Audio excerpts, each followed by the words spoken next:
À la une ce soir, chlordécone, taux 0, 300 personnes mobilisées cet après-midi au Lamentin. Ils demandent l'interdiction de la molécule dangereuse dans notre alimentation. Une marche à l'initiative de plusieurs associations. Le combat des femmes et des hommes engagés contre l'endométriose, une maladie sournoise et peu connue du grand public. Ce matin, une marche était organisée par l'Association de France. Nous y reviendrons avec nos invités. L'anniversaire du PPM, le parti d'Aimé Césaire, fête ses 60 ans en 2018. Militants et cadres étaient réunis hier soir au siège historique de la formation politique à Trinel. Et puis Irina Ramalicione, sacrée championne de l'Open de tennis Corsair du Country Club. La finale homme vient de commencer. Nous y reviendrons dans notre page sport à la fin de cette édition. Voilà pour les titres. Bonsoir à tous. Peut-on supprimer totalement le chlordécone de notre alimentation depuis le début du scandale sanitaire ? Le gouvernement essaye plutôt de réduire l'impact de cette molécule dangereuse de notre agriculture. Certains Martiniquais demandent que le chlordécone soit tout simplement banni de nos assiettes. Ils étaient plus de 300 réunis cet après-midi. Une marche dans les rues du Lamentin, suivie pour nous par Loïc Régis. Regardez. Un rassemblement pour dire non au chlordécone, mais aussi à la peur de manger des produits de l'agriculture locale. Comme Jean-Pierre, de nombreux Martiniquais doutent de plus en plus de ce qu'ils trouvent dans leurs assiettes. À chaque fois que je consomme quelque chose, je m'interroge, je me demande comment je serai demain, comment ma famille, ceux qui sont autour de moi, tous ceux qui consomment les produits locaux, comment ils sont. Je pense surtout à toutes les maladies que ça a engendré. Et je pense que de toutes les manières, on ne peut pas reculer. Peut-être qu'il reste encore des trucs à réparer, mais je pense que tout le monde est déjà atteint. Nous parler, chlordécone, nous parler, chlordécone. Dans le cortège, monsieur et madame tout le monde, des citoyens lambda, mais concernés par la mobilisation et ses enjeux. D'ailleurs, j'invite chacun dans ce pays à se poser la vraie question de savoir où doit être sa place un samedi après-midi, comme aujourd'hui. C'est un devoir d'être là et nous tous présents sommes conscients de ce qui se passe, de ce qui se joue en ce moment et c'est pour ça que nous sommes là. 15 organisations et associations sont à l'origine du défilé. Le message se veut positif. Les militants interpellent une fois de plus l'État sur les solutions envisagées pour relancer l'agriculture locale. Une cartographie des sorts justement non chlordéconés. Donc, et après cela, on aura tout simplement, l'État doit faire ce qu'il faut effectivement pour aboutir à une certification de ces terres. Et également, là l'État doit prendre ses responsabilités, légiférer sur la sanctuarisation de ces terres, que ces terres agricoles soient protégées, que ces terres propres soient protégées par la loi. Si la dépollution totale des sols est impossible avant plusieurs centaines d'années, il existe d'autres moyens de produire des cultures saines. Nous avons des éléments, mais aujourd'hui c'est à l'État de prendre ses responsabilités pour que ces éléments soient accessibles à tout le monde, pour que les agriculteurs puissent prendre conscience de l'importance qu'ils ont dans le système dans lequel nous sommes, de façon pour que le consommateur puisse être rassuré des produits qu'il consomme. Ce qu'on veut, c'est que l'État prenne ses responsabilités. C'est l'essentiel des choses. Et nous allons prendre nos responsabilités de façon pour organiser l'agriculture de la meilleure façon qu'il puisse être. Plus de 350 personnes ont défilé cet après-midi dans les rues du Lamentin. D'autres manifestations sont déjà prévues dans les semaines à venir. Dans l'actualité également, cette autre marche dans les rues du chef-lieu emmenée par l'association Endo-France qui lutte contre l'endométriose, une maladie parfois sourde qui touche les femmes dans leur chair et dans leur intimité. L'objectif est de libérer la parole et de favoriser les diagnostics. Écoutez ces quelques réactions de malades recueillies par Guy Raphaël René. J'ai découvert la maladie, ça fait 8 ans. Et comment vous vivez avec aujourd'hui ? Ça va, je me suis basculée du côté de la médecine alternative, qui est la médecine douce, l'ostéopathie, le naturopathe, le cryo, beaucoup de massages, yoga. Et je me sens mieux là, mais c'est coûteux, très coûteux. La population n'est pas vraiment sensibilisée à cette maladie. Il se pose la question, qu'est-ce que l'endométriose ? Moi, je dis, pour la 3e année, ça a été vraiment comme si on n'a pas fait de campagne, hein, et c'est très mou. Cette marche est organisée depuis plusieurs années. Je pense qu'il est important que chacune se mobilise, descende dans la rue pour faire du bruit, pour crier non à l'endométriose, pour attirer l'attention et faire en sorte que les médecins se penchent un peu plus sérieusement sur notre cas.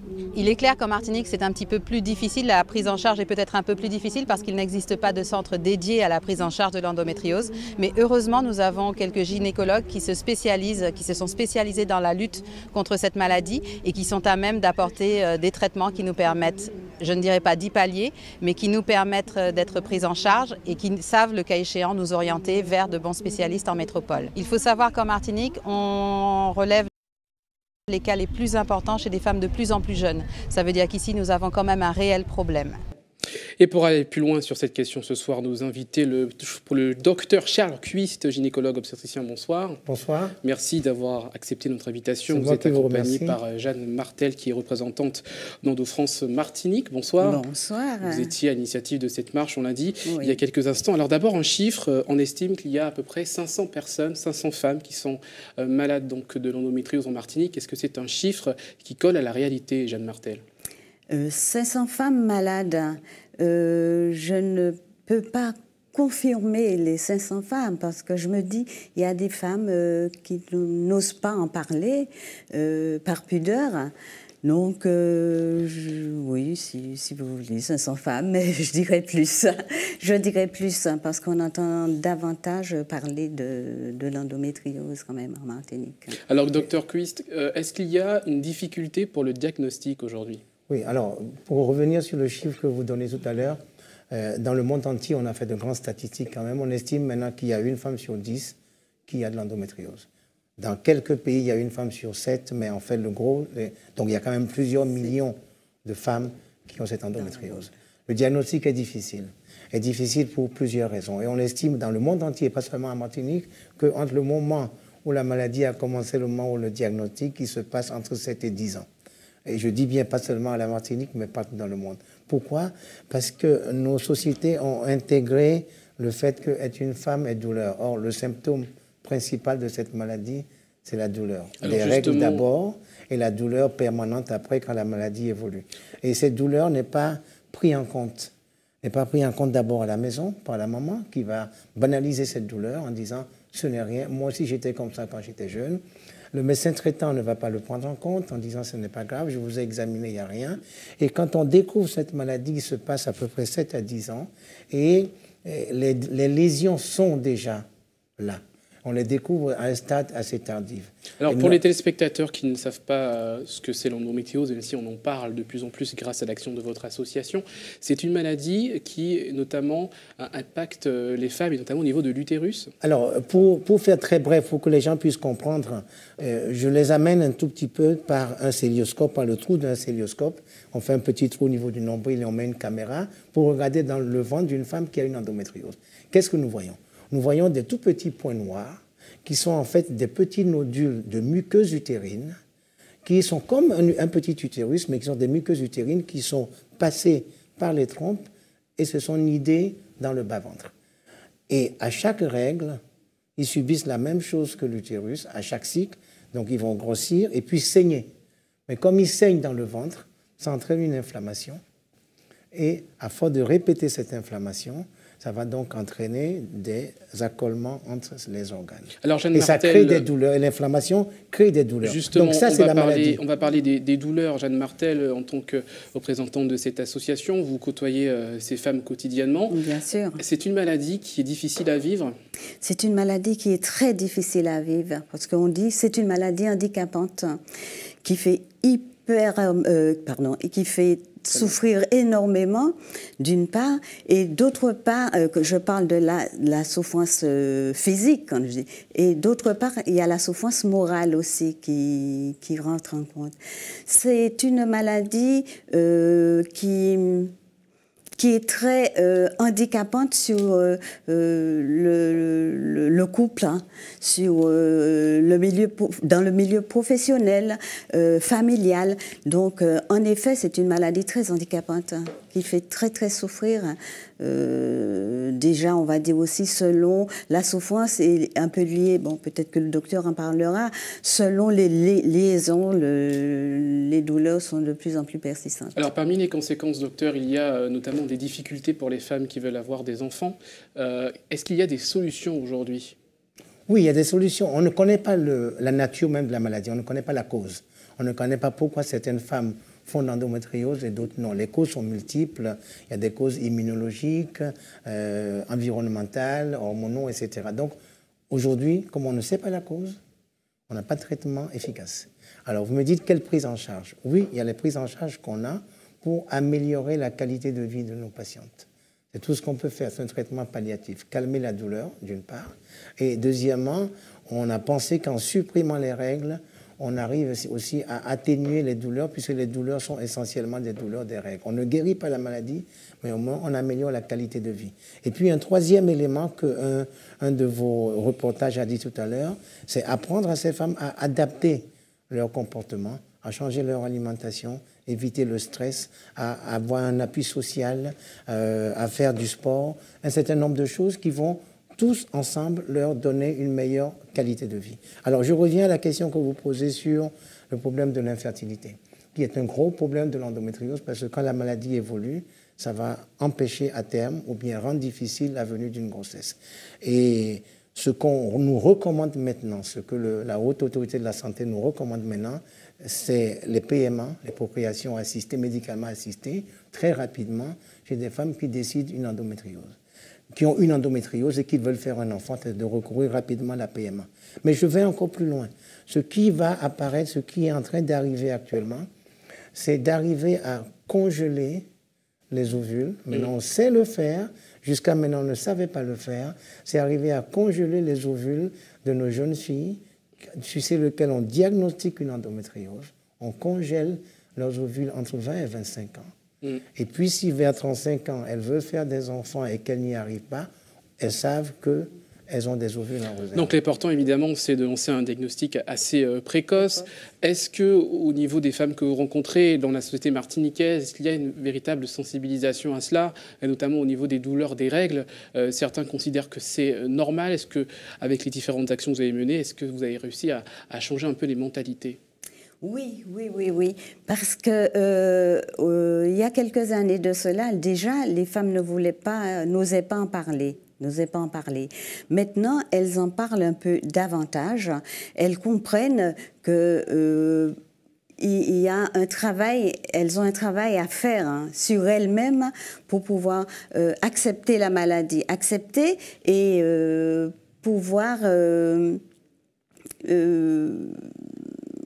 se dire, bon, je souffre, mais il va falloir quand même que j'aille voir un médecin. Elle m'en parle assez souvent pour me demander, est-ce que je dois consulter? Pensez-vous que je dois consulter parce que j'ai mal, mais je n'ai pas trop envie de parler de ça. C'est quand même une partie qui est une partie intime.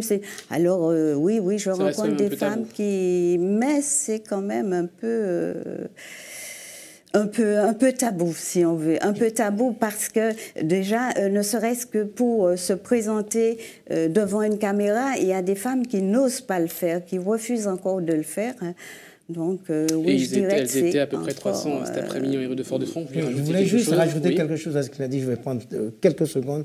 J'aimerais rendre hommage quand même à ces femmes, parce que c'est grâce à elles qu'aujourd'hui nous sommes ici à parler d'endométriose. Pas seulement à celles de la Martinique, mais à celles également du monde entier, les stars de Hollywood, etc., qui il y a une dizaine d'années, parce que jusqu'à maintenant, la maladie est découverte en 1860. Je ne parle pas de 1900, ça fait un siècle et demi.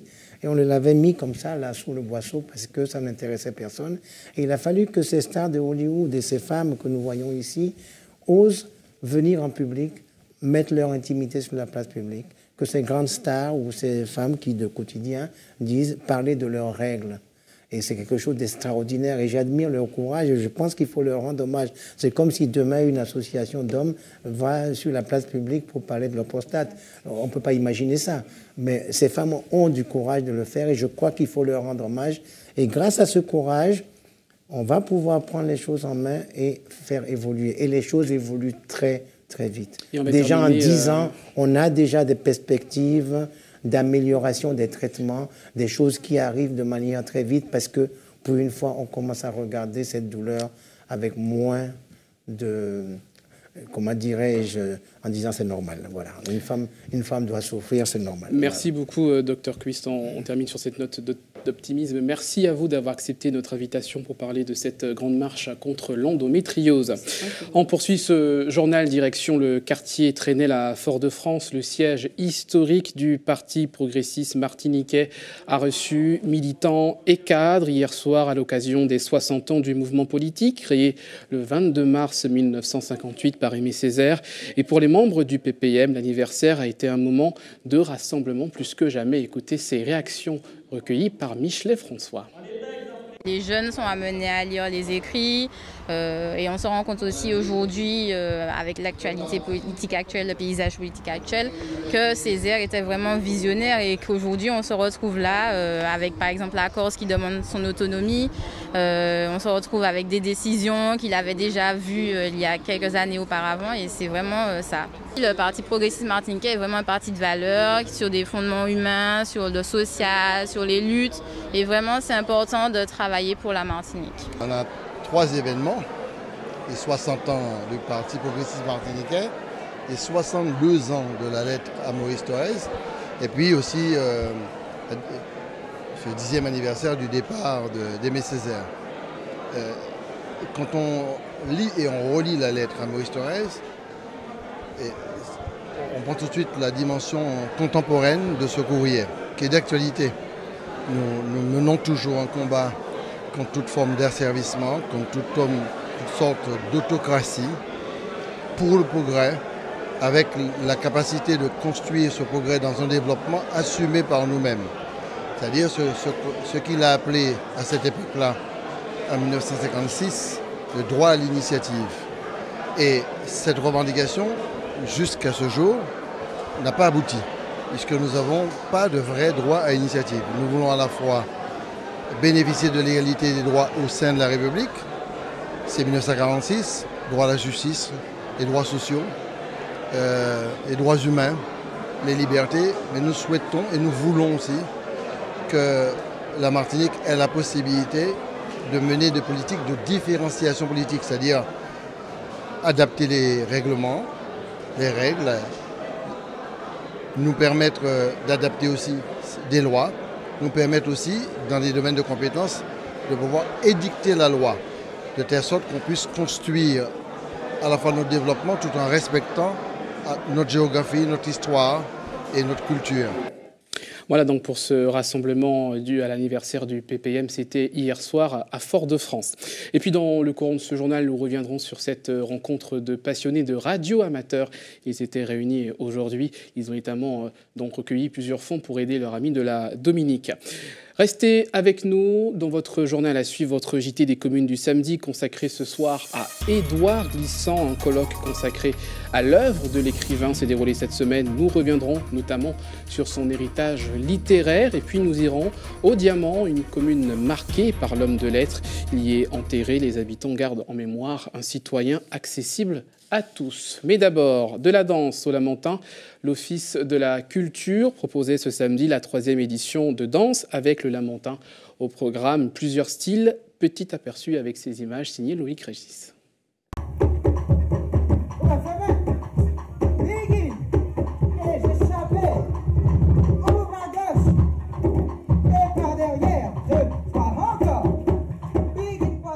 La tendance est très fitness, bien-être.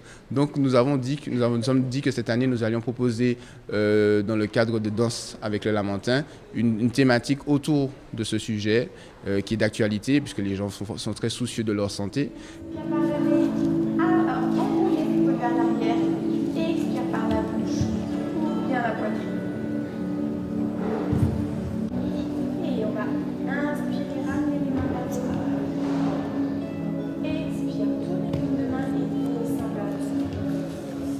faire de l'information, donner les informations nécessaires pour que tout le monde puisse effectivement bien s'alimenter par exemple, puisqu'on aura un show culinaire du chef Ted ce soir sur la place Alicaire, et aussi de danser sur des rythmes sportifs, tout ça dans la bonne humeur et bien évidemment gratuitement. Balancez, 6, 7, 8, balancez.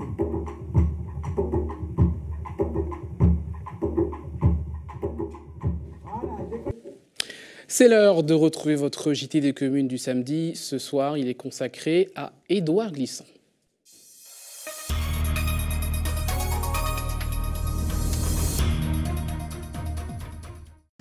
Bonsoir à toutes et à tous, c'est le Diamant qui nous accueille pour ce numéro. Un magazine assez particulier puisque nous évoquerons la pensée d'Édouard Glissant, le poète, le militant, l'homme de lettres, le penseur. Il a laissé plusieurs écrits, l'homme qui a créé le concept du tout monde. C'est en effet ici au Diamant qu'il a été enterré, décédé en 2003. Nous irons dans un instant sur sa tombe et notre invité sera sa veuve, Madame Glissant. On se retrouve dans un instant.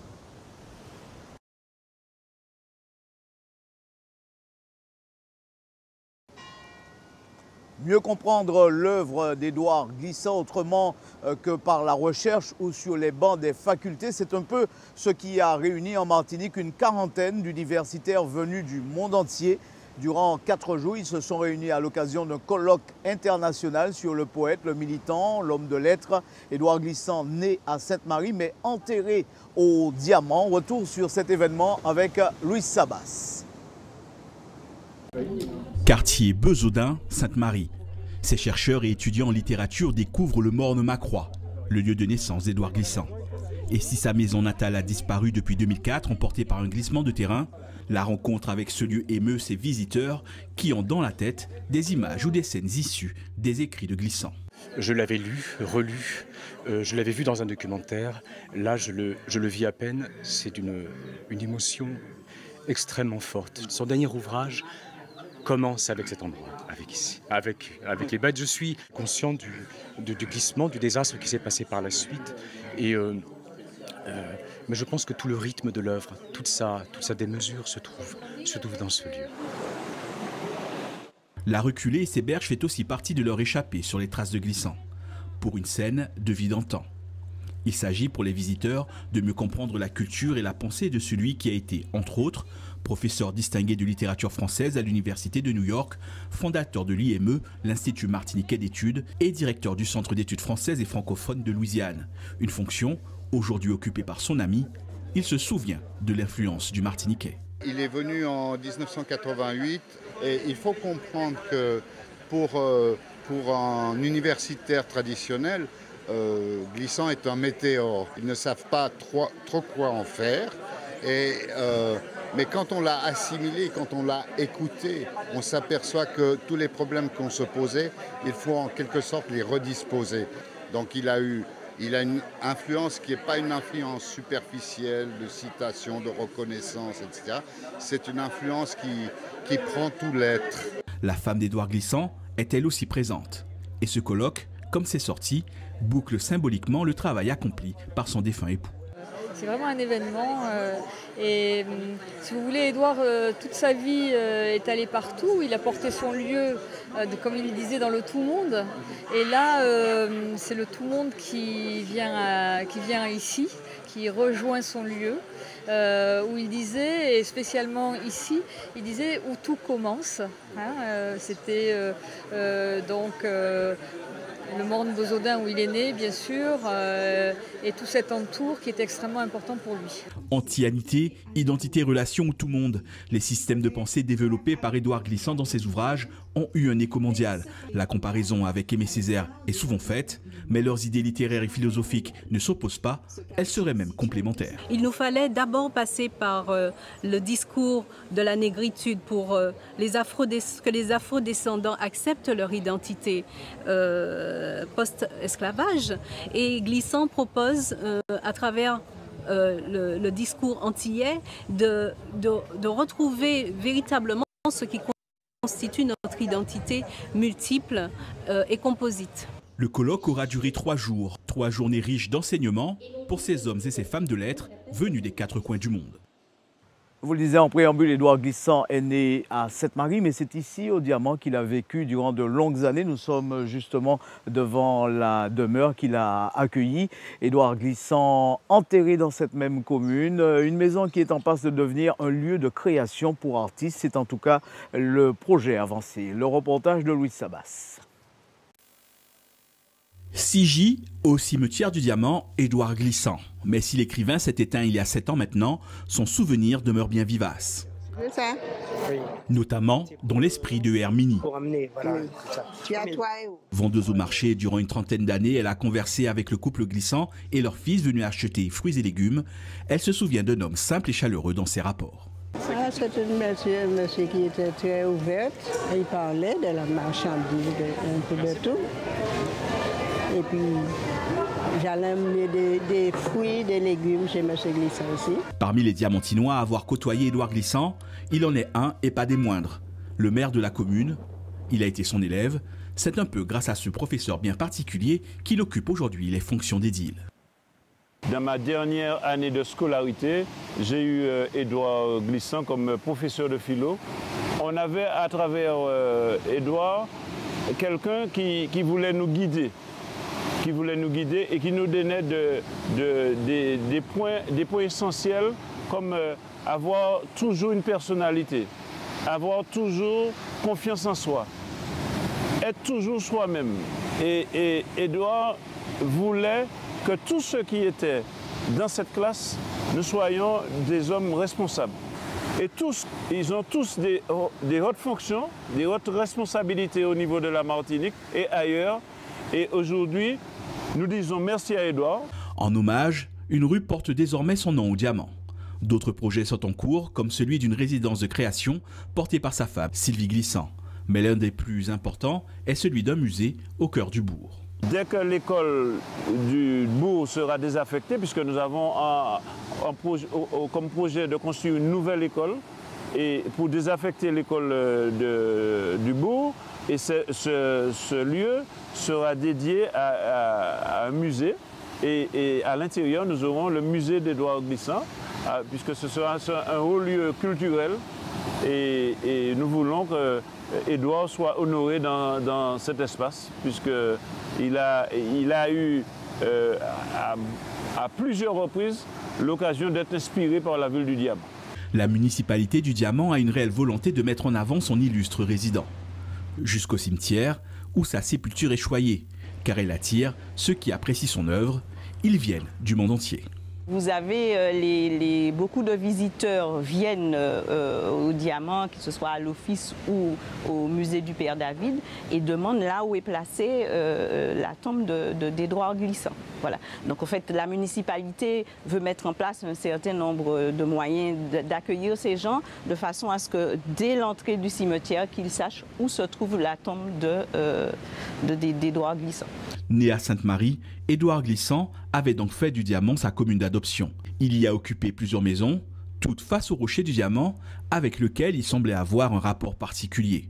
D'ailleurs, même sa dernière demeure n'est pas bien loin du rocher. Nous avons rejoint le campus de Schellcher. Nous sommes en présence de la femme d'Édouard Glissant, qui est responsable de l'Institut du Tout-Monde. On va probablement, Madame Sylvie Glissant, parler de ce colloque, hein, mais très rapidement. En tout cas, c'est à considérer comme un événement, ce qui s'est passé là. Ah oui, tout à fait. C'est la première fois qu'en Martinique, on fait un colloque international sur Édouard Glissant, sur son œuvre. Non, c'est vraiment un événement que moi je trouve historique. C'est ça. Voilà. Donc je suis très heureuse que la Martinique accueille. Oui, absolument. Mais qu'est-ce que l'on peut dire 7 ans après la mort d'Édouard Glissant du point de vue de la mémoire, qu'en reste-t-il précisément? Alors, du point de vue de la mémoire, je crois que finalement, c'est malheureusement cela pour de nombreux grands artistes. Oui. Je crois que jamais Édouard n'avait été lu comme cela avant, et on n'avait jamais autant parlé de lui, je pense. Et puis notamment, enfin ici à la Martinique, c'est vraiment, ça croît, c'est de plus en plus, voilà, c'est de plus en plus important. C'est ça. Et je pense que... Est-ce qu'on peut dire que la Martinique se l'est accaparée? Alors je ne sais pas si elle se l'est déjà accaparée, je ne sais pas, mais enfin en tout cas elle s'y relie en tout cas. Et je pense qu'il y avait, je pense que enfin, en Martinique on commence peut-être à voir que le lieu d'Édouard, il disait toujours que en parlant, dans la Lézarde, en parlant de Mande-Besaudin, de l'endroit où il est né et de la Martinique en général, il disait que c'est ici que tout commence, hein, ou plutôt tout commence ici. Tout commence ici. Et je pense que on se rend compte que tout a vraiment commencé ici pour lui et qu'il a porté voilà, ce paysage, ce pays dans son œuvre et partout dans le monde. C'est qu'il a été philosophe, poète, militant également. Oui. Aujourd'hui, comment il est considéré dans le monde? Je pense qu'il est vraiment considéré comme tout cela à la fois. Par exemple, si vous voulez, le discours antillais, qui a été très longtemps assez méconnu, peu lu, en disant que c'était obscur, etc., a beaucoup d'importance actuellement.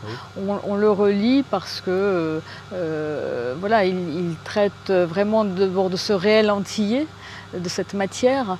Je pense qu'il en a fait un véritable inventaire. Il a fait un inventaire, peut-être un des premiers inventaires du réel antillais. Voilà, et avec beaucoup avec des travaux, un groupe de travail très important ici pendant 10 ans à la Martinique. Très bien. Alors, bien sûr, il n'est pas question de comparer l'œuvre de Glissant à celle de Césaire, mais est-ce que l'on peut considérer encore que Édouard Glissant reste toujours dans l'ombre de Césaire un peu?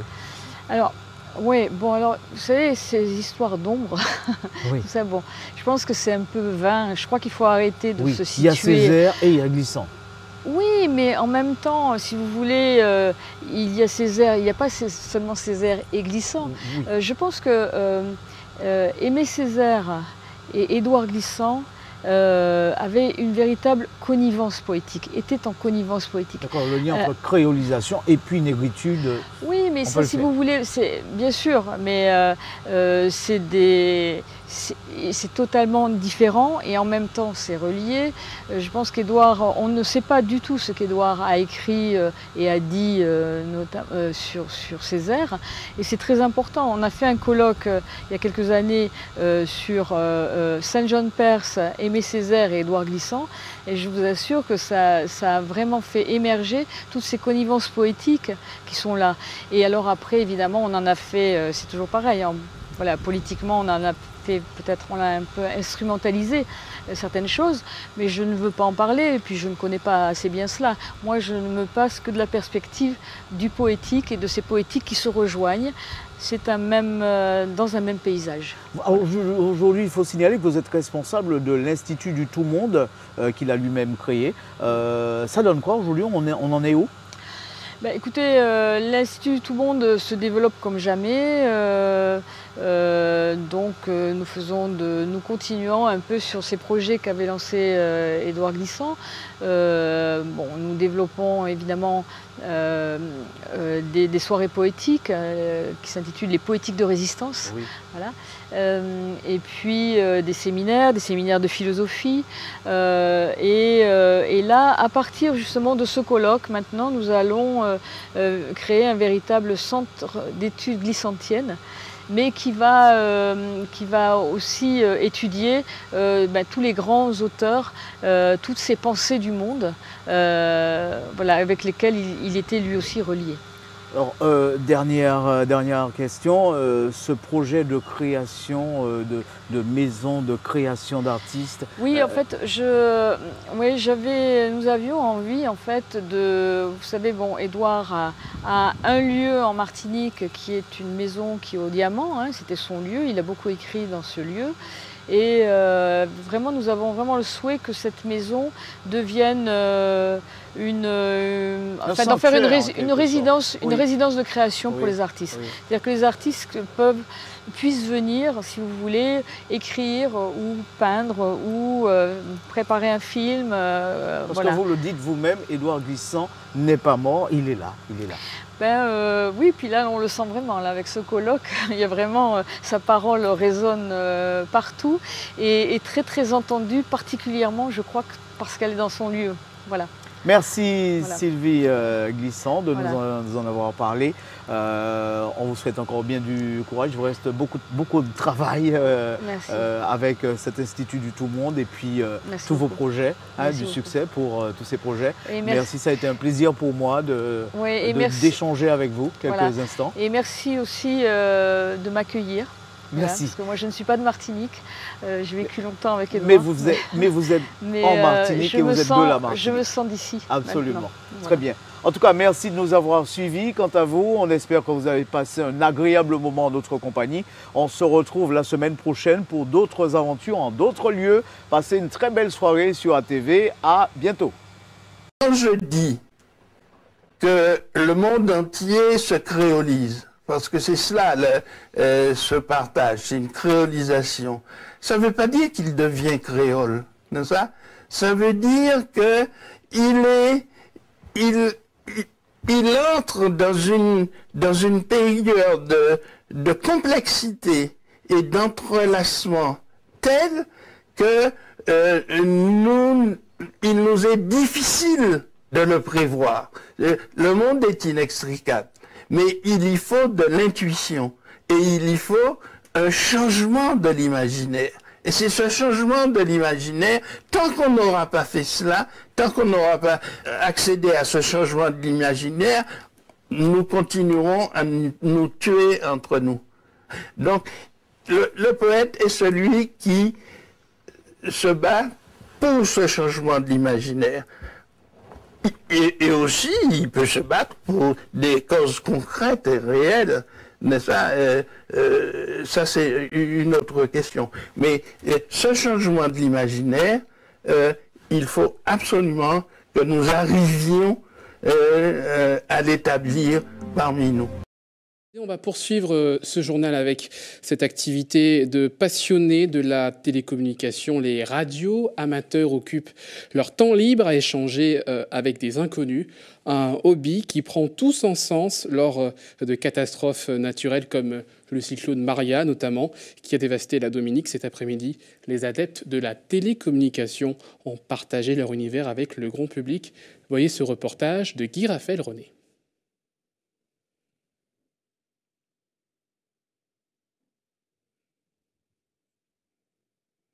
Voilà un reportage que l'on devrait retrouver dans quelques instants. Je vous le disais, donc cette rencontre de radio amateurs, en reportage de Guy-Raphaël René.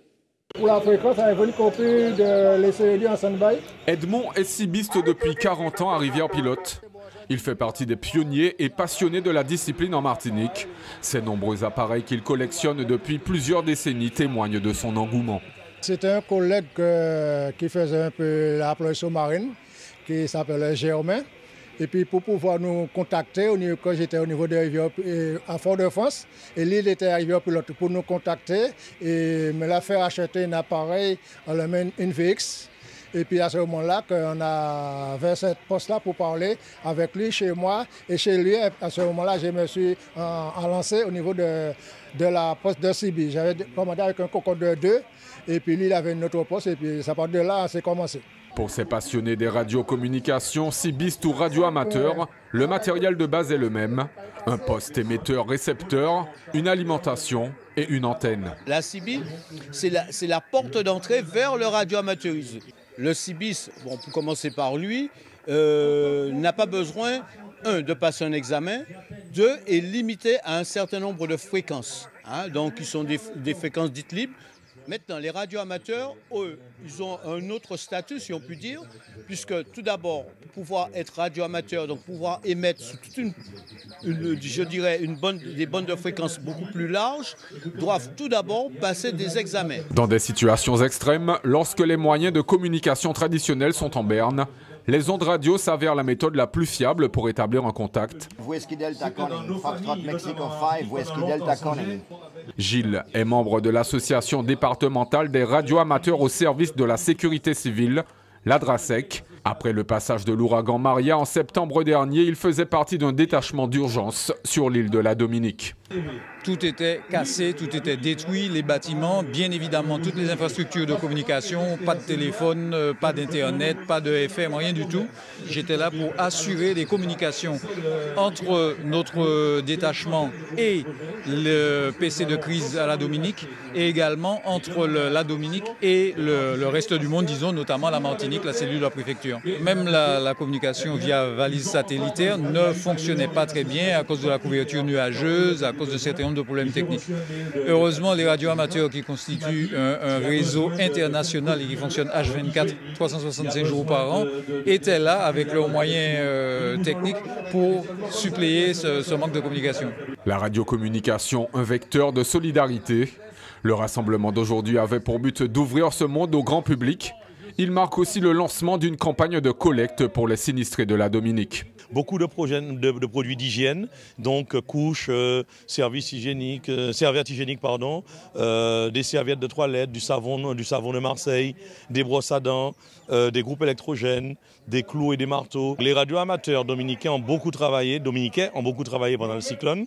Et le radioamateur martiniquais qui était là m'a tellement vanté leur mérite qu'il me paraissait normal d'associer les radioamateurs et le planning familial de la Martinique, puisque nous sommes membres fondateurs du planning de la Caraïbe, à une opération de collecte que nous allons aller nous-mêmes déposer, remettre au planning familial de la Dominique afin que les choses soient remises. Ceux qui n'ont pas pu venir aujourd'hui pourront toujours joindre la MIOF ou la DRASEC et nous donnons 15 jours pour tout collecter et aller amener avec ceux qui le veulent aussi d'ailleurs pour que les Dominicains puissent avoir un meilleur suivi parce que le cyclone c'est pas seulement tout de suite, des mois et des mois après il y a encore les blessures qui sont là et qui n'ont pas bougé.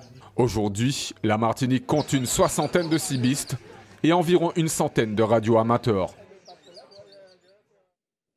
Voilà pour cette action de solidarité. C'est l'heure de retrouver votre page sport.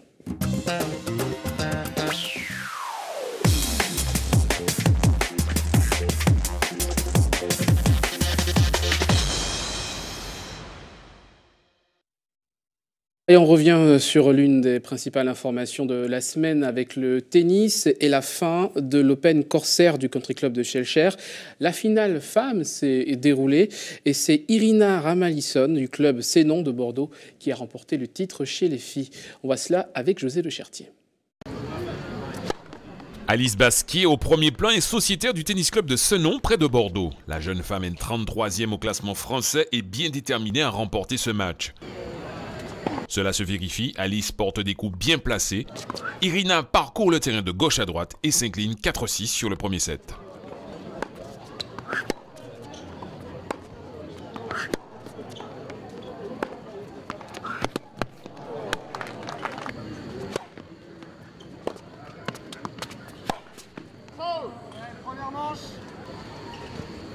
Basquier démarre le second set sous les chapeaux de roue. Elle mène 2-0. La tête de série craque physiquement, découragée par ses actions qui ne se concrétisent pas. Mais elle parvient à rester au contact. Irina refait surface en fin de set. La Martiniquaise frappe fort et égalise à un set partout. Bravo.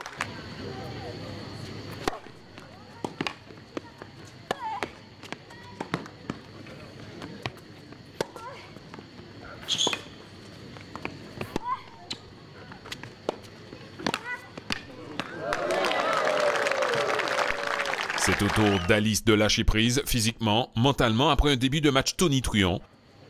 Elle voit la victoire lui échapper au profit de la Martiniquaise. Irina gagne 4-6, 7-5, 6-1.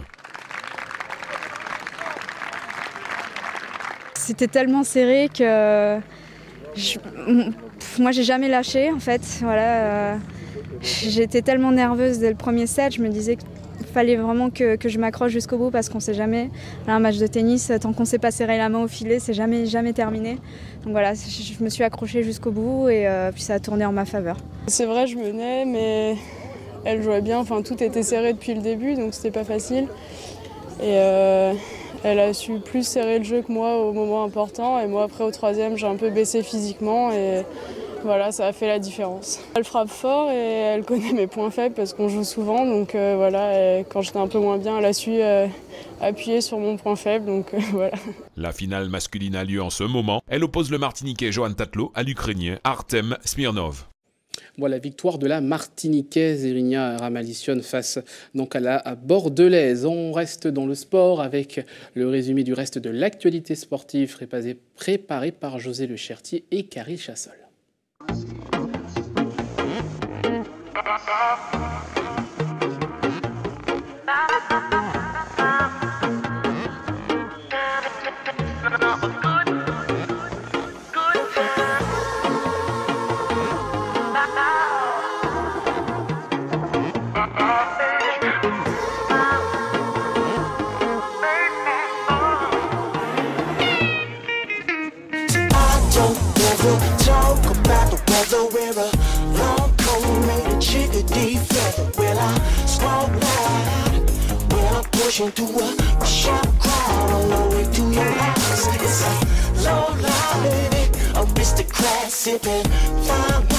Dernière journée de la 4e édition du Martinique Surf Pro. Chez les hommes, c'est l'Italien Leonardo Fioravanti qui inscrit son nom au palmarès de la compétition. Chez les femmes, la Barbadienne Chelsea Tuache s'est imposée en finale face à l'Australienne Claire Bevilacqua au terme d'une semaine de compétition haletante. Sport collectif en football féminin, début hier soir de la 6e journée du championnat avec le choc entre le 2e, le club franciscain, et le 3e, le RC Rivière-Pilote. Partage des points entre les deux formations, score nul et vierge. Cette journée s'est poursuivie cet après-midi, nous y reviendrons demain. En basket féminin, début hier soir de la 18e journée du championnat de N3 au hall Pellière-Donatien, le Golden Star recevait la Gauloise. Les Étoiles d'Or ont subi la loi des Trinitéennes, défaite sur le score de 33-76. Suite de cette 18e journée en ce moment même, avec le choc éclair Golden Lion au Palais des Sports de Rivière-Salée. Nous y reviendrons demain. Chez les hommes, 2 rencontres sont prévues ce soir. En volleyball féminin, la 19e journée du championnat d'excellence s'est ouverte hier soir par la victoire de l'Éveil aux dépens de l'Éclair sur le score de 3-7-1. En ce moment même, le choc de cette journée oppose à Saint-Clus l'Espoir au Rayon. Demain, 9h, le Smash Club sera opposé au Good Luck. Chez les hommes, la 21e journée du championnat débute ce soir, 21h, avec Espoir Good Luck. Et demain, 10h, l'Aiglon sera face à l'Éclair. En rugby, un tournoi Touch était organisé cet après-midi à Lansalane par le Trois-Îlets Rugby Club, un tournoi qui entre dans le cadre de la visite de l'ancien sélectionneur du 15 de France, Philippe Saint-André, en Martinique. Un tournoi caritatif dont les fonds récoltés sont reversés à l'association Clown Doctet. À partir de la semaine prochaine, Philippe Saint-André dirigera un stage de perfectionnement à destination de nos jeunes rugbymen. Au menu également de sa visite, une conférence sur le management de la pression. C'est de prendre les jeunes joueurs, de travailler avec eux sur l'apprentissage, sur la passe énormément, sur tout ce qui est attitude au contact, c'est de leur donner un petit peu des moyens pour progresser. C'est aussi ce qu'on a fait ce matin avec les éducateurs, essayer de les aider, de les former pour qu'on ait, voilà, je crois qu'en Martinique, il y a un potentiel énorme, il y a des enfants avec de la vivacité, de l'explosivité, de certaines qualités rugbystiques, et d'essayer aussi, voilà, de les aider pour qu'ils aient les moyens pour faire progresser ces jeunes-là, pour que ça soit un jour des bons joueurs pour représenter, pourquoi pas, des clubs de top 14 et pourquoi pas l'équipe de France. On a commencé mercredi soir, et là, dès lundi, on a tous les jeunes de ce club qui ont un entraînement tous les jours de 2 heures avec voilà, une fin de stage vendredi où on va énormément travailler voilà, la technique individuelle, la prise d'information. On est un sport de combat, mais aussi on est un sport d'évitement. On est un sport collectif où il faut aussi travailler la qualité de passe, et on va essayer de leur donner voilà, des moyens pour qu'ils progressent et surtout qu'ils se fassent plaisir. En athlétisme, le Golden Star poursuit sa démarche de mise en place d'une école du marathon sous la houlette du coach Cathy Joachim. Les athlètes tels que Fanja Félix participeront au marathon de Paris, mais pas seulement. Dans leur viseur, les marathons de Milan, Rome ou Berlin, entre autres. Il faut bien comprendre qu'il y a eu 6 semaines de travail spécifique, donc depuis 1 mois et demi. Auparavant, il y a eu quand même 6 semaines de travail général où ils ont quand même fait travailler beaucoup de foncier, donc préparation générale, développement de la VMA. Et le spécifique, c'est plus travailler l'allure où ils vont courir le marathon. Donc là, ils terminent donc cette semaine leur spécifique et ils auront donc 2 semaines de relâchement pour préparer en toute fraîcheur ce marathon de Paris. Leur objectif, c'est être finisher, ramener la médaille. Pour certains, donc il faut savoir qu'il y a plusieurs groupes. Donc il y a des gens qui font faire un marathon pour la première fois. Il y en a qui sont déjà à leur 8e ou voire 10e marathon. Donc il y a vraiment des objectifs totalement différents. Voilà pour le sport, c'est ainsi qu'on referme cette édition. Avant de vous quitter, je vous rappelle les principaux titres développés dans ce journal. Une marche dans les rues du Lamentin pour dire non au chlordécone. Cet après-midi, 300 personnes ont défilé suite à l'appel d'associations. Ils réclament zéro chlordécone dans l'alimentation martiniquaise. Également dans l'actualité, cette autre marche à l'occasion de la journée mondiale de l'endométriose. Cette maladie qui touche les femmes reste trop souvent inaperçue. Nous sommes revenus sur cette maladie avec nos invités, le Dr Christ et Jeanne Martel. Il était question de politique avec les 60 ans du PPM fêtés hier. Les cadres et les militants du parti d'Aimé Césaire étaient réunis hier soir à Trenel. Enfin, le sport, on vient de voir la finale de l'Open Corsair du Country Club de Schellcher. C'est Irina Ramialison de la Martiniquaise qui a donc remporté cette édition. La finale est toujours en cours chez les hommes. Tout de suite, la météo présentée par Roxane. À suivre juste avant l'information nationale et internationale avec nos confrères de BFM TV. À 20h, votre émission The Voice. On se retrouve demain. Merci de votre fidélité. Excellente soirée.